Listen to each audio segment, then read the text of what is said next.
You like NFL news and rumors? Well, ladies and gentlemen, it is the week for you. NFL Combine Week. We've got a lot of Browns stuff to talk right off the bat. Browns 3D starts now.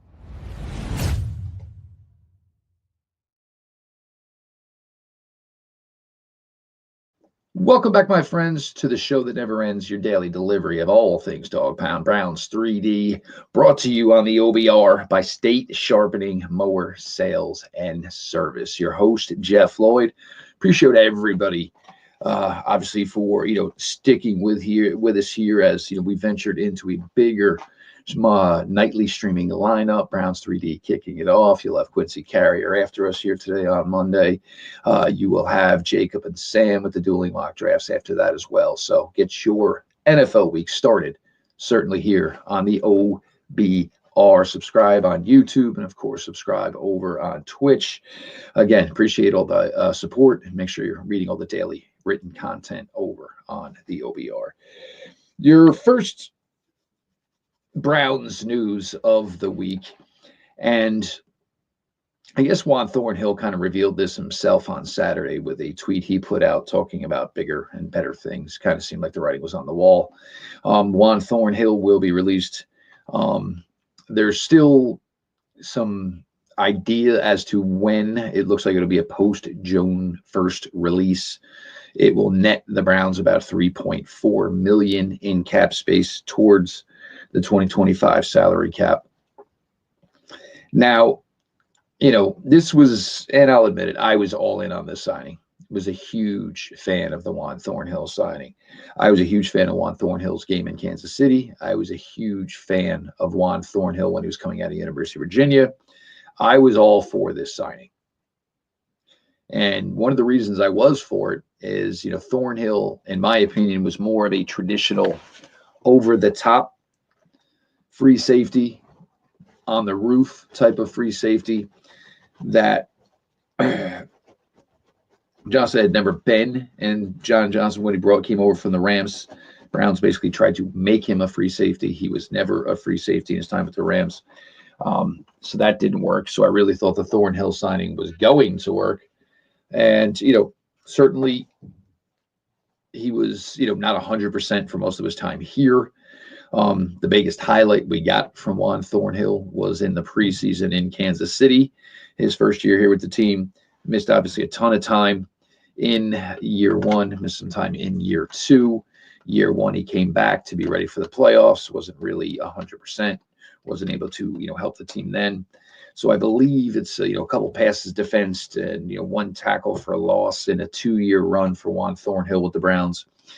Took a gamble. I also like the fact they were bringing a guy with championship experience, had come here, had just won a Super Bowl. Just didn't work out, certainly, in-house candidate and Ronnie Hickman. And we probably should have known when Ronnie Hickman and Juan Thornhill were pretty much splitting reps as, 2024 was closing out, that there was, not much of a thought that Juan Thornhill was going to be back for 2025. Is it Hickman's job? I'm sure competition is going to be brought in, because you also have to keep in mind they also losing Rashawn McLeod, retiring after 15 incredible NFL seasons. So the Browns are going to need some help at the safety position. But again, this is a move that I believe most anticipated was going to happen. Certainly Browns, get a look at the safety class this week in Indianapolis, and certainly can have their eyes towards free agency. There's some names I've mentioned in the past. Andre Cisco, former Syracuse, Jacksonville Jaguar, was a guy I liked during that cycle. See if anything, comes of that. Also, over the weekend, came out Sunday, Shedeur Sanders is not going to participate in the NFL Combine. He will go. He's going to do his meetings. But he will only do his pro day back at the University of Colorado. So this means now Sanders had an opportunity to compete at the Shrine Bowl. He didn't had an opportunity to compete here at the Combine. He is going to pass on that as well. And it will be his pro day when NFL scouts can get to guess their final look-see, so to speak, on Shedeur Sanders. It's not a question of whether or not it's okay for guys to compete or not to compete. Look, this is their right.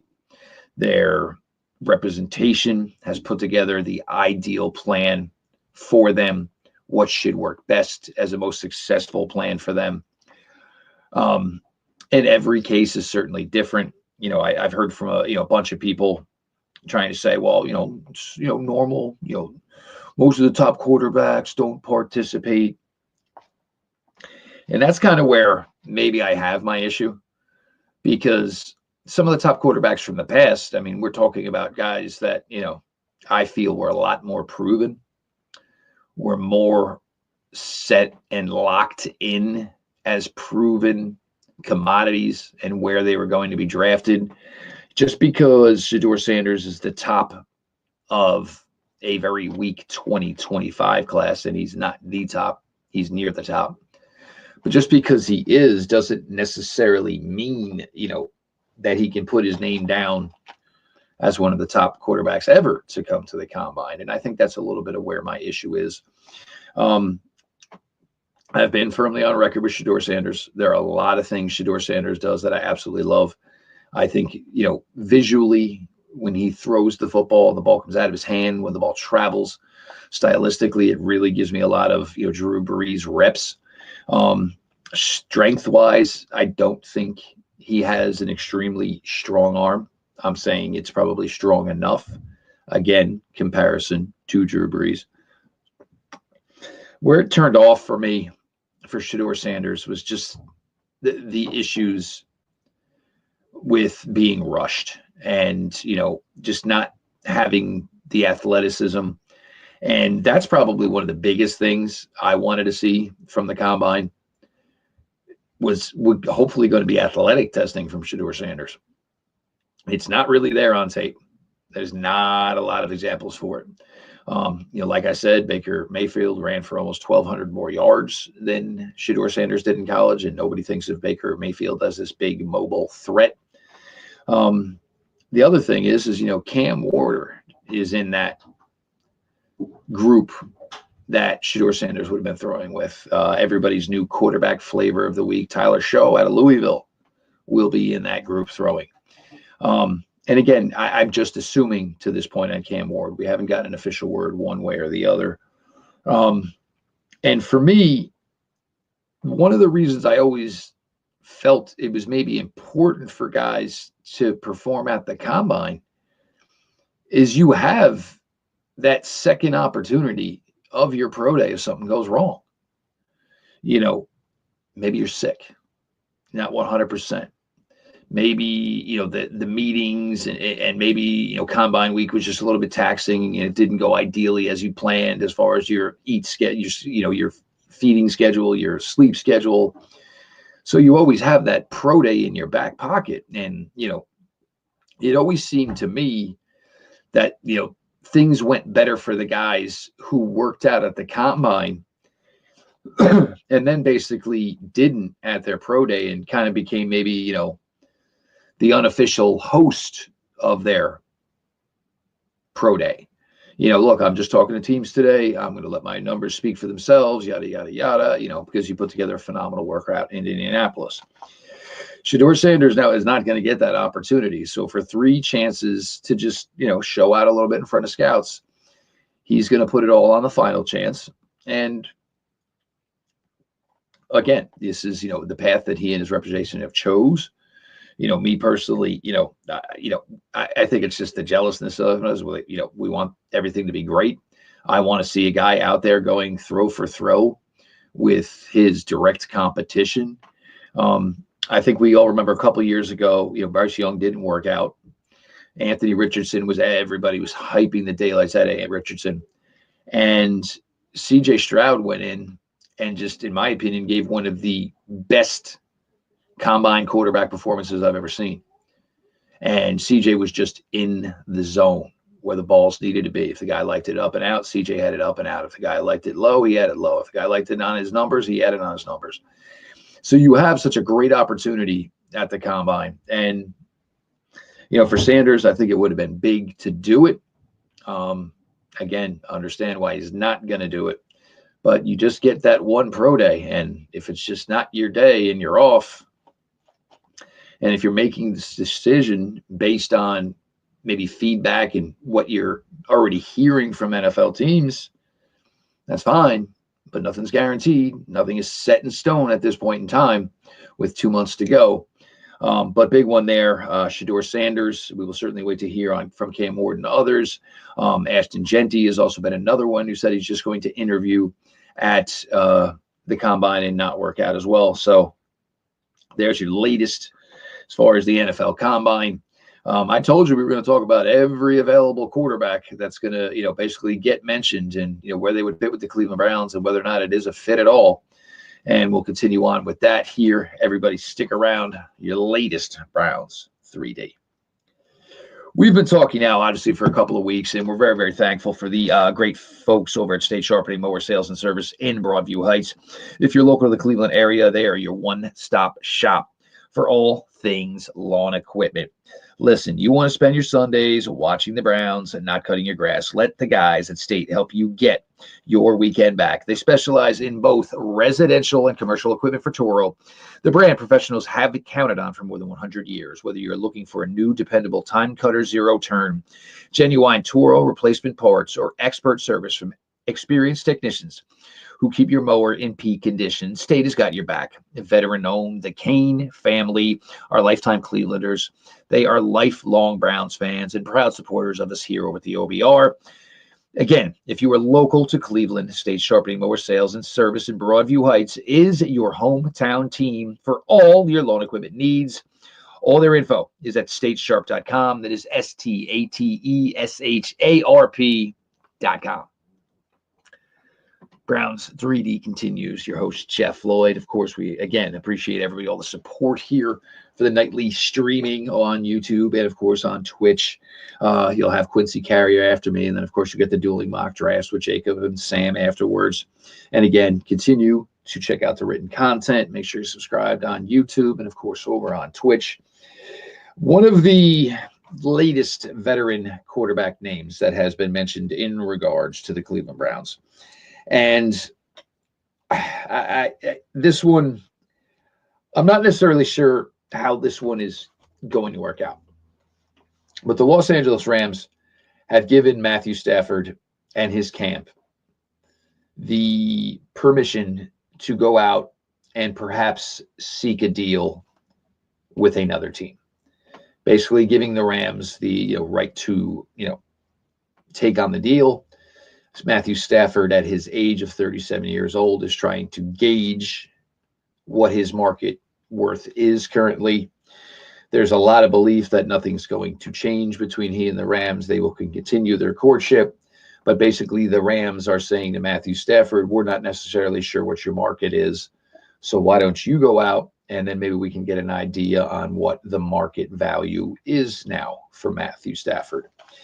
Phenomenal career in Detroit. Smartly decided the time was it and had the move to go to Los Angeles. Won the Super Bowl for the Rams. Matthew Stafford, without that Super Bowl, probably would have been somebody that probably was never going to be rated where he deserved to be. Certainly not the same guy he once was as this big gunslinger coming into the NFL out of the University of Georgia. I think his work out in LA with McShay really was a challenging aspect for Matthew Stafford. A lot different than what his, highlights in his best of Matthew Stafford throws look like when he was in Detroit dominating with Calvin Johnson years ago. I think a lot of it more became on timing, on placement, anticipation. I think McVay was a great match for him, later on in his career to try to, redevelop himself or, unleash some parts of his game that had never essentially been fully tapped to that point. The realism that Matthew Stafford is not going to return to Los Angeles, I don't know how much I can believe that. But if there is the possibility that Matthew Stafford would be leaving, Certainly the New York Giants are a tremendous possibility. Matthew has a brother-in-law with the New York Giants organization, so certainly some dots can be connected there. You would think the Pittsburgh Steelers would have interest. You think possibly the Tennessee Titans would have interest. I would think the Cleveland Browns would have some interest. But if the rumored number for Matthew Stafford is, 3 years, 150 million, 50 million per, and, who knows on that, contract, how much of that legitimate would be written up as a 3-year deal. But if you're telling me it's 50 million, I do have some big thoughts with that one. It seems a little much, and I mean, if it is 50 million, then the Rams are going to obviously go another avenue. Talking with some Rams people, they would believe if they were moving on and it was not Matthew Stafford in 2025, Sam Darnold would probably make some great sense there, would probably be a guy that they would have interest in, and probably a great spot for Sam Darnold to go, find a place where he can go play for a couple of seasons. And I don't think it's, McVay being, pompous and just being like, well, my system will get it done. Although I do think his system is pretty friendly for quarterback success. For the Browns, first off, what would be the compensation? They're not getting pick number 2. And if the Rams think they're getting a first-round pick for a 37-year-old quarterback, I have a hard time believing that, of course. So you would think most likely pick 33 and then maybe some tax on top of that for a future pick, depending on the success of it. And that is if Matt and his wife Kelly would want to come to Cleveland at this point. Not sure that's necessarily the case. I would say even if the Browns were interested and wanted him badly, I'm not necessarily sure this would be a sweepstakes that, Matthew Stafford would choose them. But always been a fan, always had an extremely strong arm. Love, the diversity his game found when he got to LA. I just don't think Matthew Stafford is the guy for the Browns. And I certainly think Matthew Stafford doesn't feel the Browns are the fit for him. Good player, ton of respect for him. But if we're tiering them in likeliness of being a possible Cleveland Brown, I think Matthew Stafford would be pretty low on that list, because I think if it all came down to it, in my opinion, whatever the Browns would offer, I think, Matthew Stafford kind of knows what he's got in LA and would probably just continue his time out there. Tony Pauline was, certainly, making the rounds here this time of year, was asked about, the quarterback position in relevance to the Cleveland Browns. Tony has really always been really good. The information is usually top shelf, top notch. He suggested names of Cam Ward and Kirk Cousins.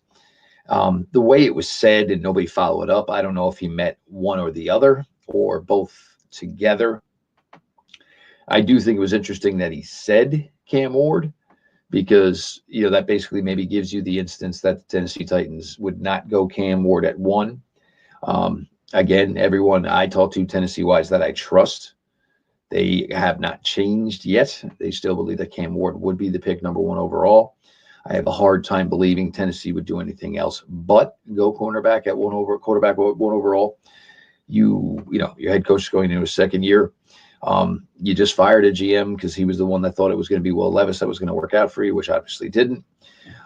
So again, as much as everybody wants to say the Cleveland Browns have to take a quarterback, I don't understand why people can look at the Tennessee Titans and say, oh, well, if they don't go quarterback, for me, it's just, I don't know why it's, okay for one, but not okay for the other, especially considering that Tennessee can take whatever quarterback that they choose.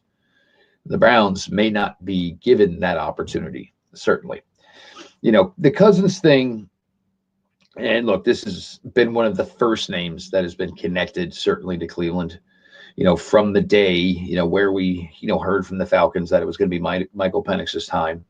It was certainly a natural, hookup for Kirk Cousins to go play with a man he was very familiar with in Kevin Stefanski. Some of my biggest concerns certainly are, where is Kurt with his health these days? We know that he was coming back off the Achilles. He claimed towards the end of the year that he was pretty banged up in 2024 as well. Is this, you bring in Kirk Cousins. My first question is, what is the longevity of Kirk Cousins? I'm not worried about 2026. This is 2025. That's fine. But my worry, and it was similar to what my worry was with Russ Wilson and the Pittsburgh Steelers last year, is, are you getting a legit full season out of the guy? Because you don't want to get into a spot, where, come week 8, he's out for a month, and then, he's willing his way back to close out the regular season. Or I don't want it to go like Pittsburgh did with Russ, where it was basically hold him out the first 6 weeks. And then all of a sudden, come pressure and money time to close out the regular season, Russ pretty much had nothing left at that point.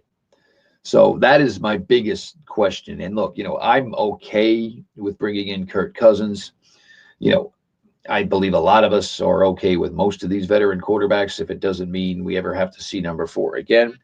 I think we're all firmly in agreement with that. And hallelujah to that. But if it is Kirk Cousins, what is plan B? And it's not that, the backup plan. If it's plan B, it's more like, plan A. If Kirk can't give this team ideally 17, 18, 19, 20 games, what is your plan from there?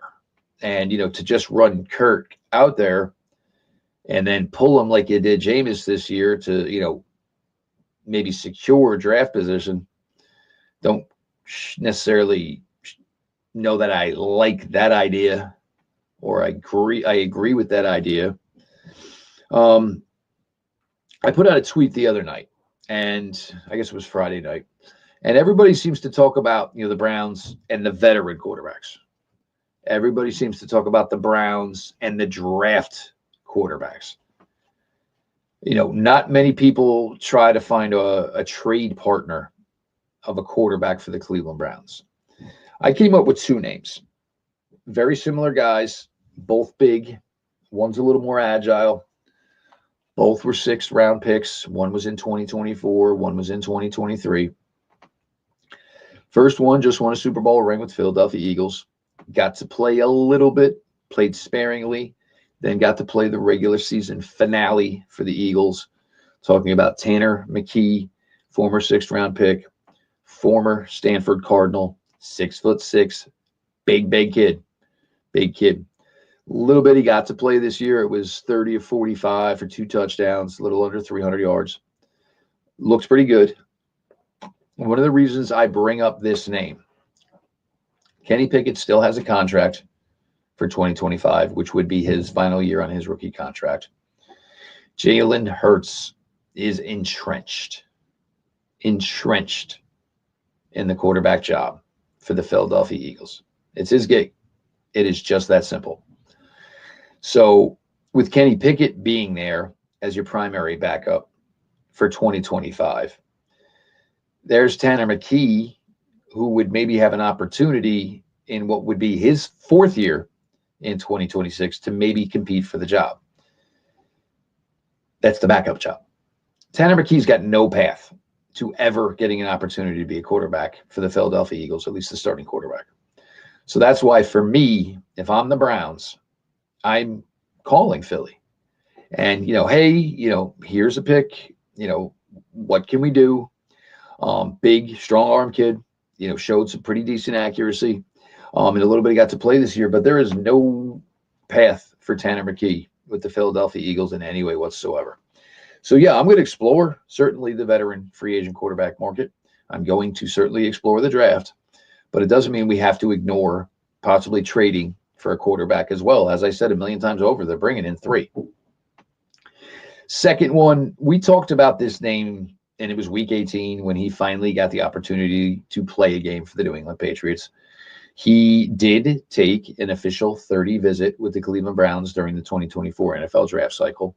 He was drafted in the 6th round by the New England Patriots. We are talking about quarterback Joe Milton, formerly of the University of Michigan, then Tennessee University, and drafted in the 6th round by the New England Patriots. Patriots double dipped in 2024, taking Drake May extremely high. And for Milton, it's the same scenario. Look, Drake May is going to be there for 5 years. All Joe Milton would be doing for the first 4 years, and remember, they're the same year, so both are going into their second year, is Joe Milton is going to hope the Patriots are good, and maybe he can get some mop-up duty at the end of the regular season. Monster size, great mobility. You got to see certainly the arm strength in the regular season finale that Joe Milton had a rushing touchdown, was able to pull off that W that day for his team. And again, there's just no opportunity for him with the New England Patriots. Let's get Vrabel on the phone and say, Mike, we were so willing and thrilled to have you work with us last year. We understand there is no spot or future for Joe Milton in New England. What's it going to take? And obviously, maybe it could be a player and not a high player, and maybe a day 3 pick. Certainly Mike Vrabel knows this roster well. If there was a guy maybe he had some keen interest in that doesn't maybe have a long-term stint here with the Browns, maybe there's something that could be worked out, to bring Joe Milton into the fold. But Tanner McKee, Joe Milton, these are 2 names that I would be more than okay with being part of the 3 acquisitions made at the quarterback position for the Browns here for 2025, along with a rookie, along with, the Sam Darnold, Justin Fields, Daniel Joneses, Kirk Cousins of the world. All names, certainly to be considered, for Cleveland, in regards to reshaping and just redoing this awful, awful quarterback room. And it's not any disrespect on any other guys that have been in there the last 3 years. But the room became gross due to the fact that you put so much into the acquisition for number 4. And it just absolutely blew up in the face of this franchise. It is Combine week. Players are already arriving in the Combine. Our first official workouts are on Thursday. We will have the defensive linemen. We will have the linebackers that day. Friday, you are going to get your first eyes on this ridiculously good tight end class and the defensive backs. Saturday is when it really picks up with the skill, the QBs, the wide receivers, the running backs. We're going to do some previews here and talk about some guys that we're looking forward to seeing compete this week. We're still working on it, but the way it should work, we should have the ability Thursday after the workouts, and I'll try to get Pete in here. Obviously, Pete and I are just absolute diehards at this. We've been doing this for so long with Combine coverage. So the goal would hopefully be to give you guys an extra show each and every night, with, basically, that Combine workouts wrap from each day. So all stuff to keep your eyes on this week. I know everybody's excited to go here at the OBR, and this is really basically, basically the firing of the gun of the long distance run of, Browns draft coverage that will take us all the way through until late April. Certainly once the Combine is over, everybody kind of gets, about 5-6 days to reset. And then that Monday, March 10th, legal tampering begins in the NFL, and contracts can be announced that players are agreeing to new teams. You're hearing from a lot of the big time NFL folks today that expect a lot of contract extensions to be done in the next week or two before we get to that March 10th date. The increasing amount of salary cap, the fact that it is not going to be a very strong free agent market overall this year. So some teams probably going to start making the decisions quickly to extend and continue the relationships and partnerships they have with some of their most in-depth personnel, trying not to get a player is going to test free agency. Browns have released another player today, and this one just came in. Now, this one's kind of stinks. Charlie Hewlett has been released. Missed most of 2024. Charlie Hewlett spent 152 games as the Cleveland Browns long snapper. So an era certainly moved on. All the best, captain for many, many years. So that news just dropped from Andrew Siciliano. So that's, certainly tough. So there is that. So interesting for Charlie Hewlett. That one just dropped in from Andrew Siciliano. So certainly, hard to hear that, for a guy that meant so much to this organization.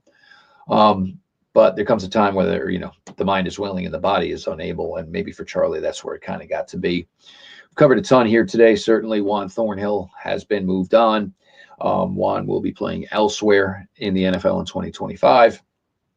Shedeur Sanders has opted to not work out at the combine. And Matthew Stafford is a great name, would be a great fit. Just do not think it is realistic for the Cleveland Browns, nor Matthew Stafford. Again, as always, appreciate everybody for coming out here every night, checking out this streaming nightly lineup we have here. I'll kick it off every night with Browns 3D. Tonight, Monday, you will have Quincy Carrier after me. Then you will have Jacob Roche and Sam Penix doing some dual mock drafts after that. Make sure you're subscribed on YouTube and on Twitch. And of course, stick with us for all the daily content. A lot of stuff dropped today. Closing in on another great month here. And, glad you guys are all along for the ride with us. This has been Browns 3D on the OBR, brought to you by State Sharpening Mower Sales and Service. This has been your daily delivery of all things Dog Pound. Browns 3D. We'll talk to y'all tomorrow.